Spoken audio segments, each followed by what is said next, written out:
How to not let phone contacts find you on Snapchat? With that, open the Snapchat application on your mobile device. Make sure to sign in on your Snapchat account.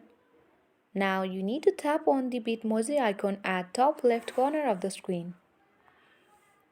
Once you get access to your profile feed, tap on gear icon at top right corner of the screen. Once you get access to your settings page, you need to scroll down.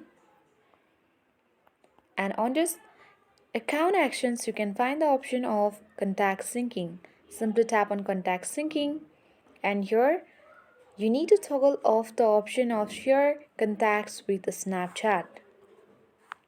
Now in order to confirm, you need to tap on confirm button.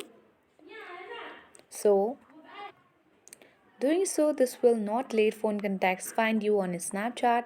Thank you for watching.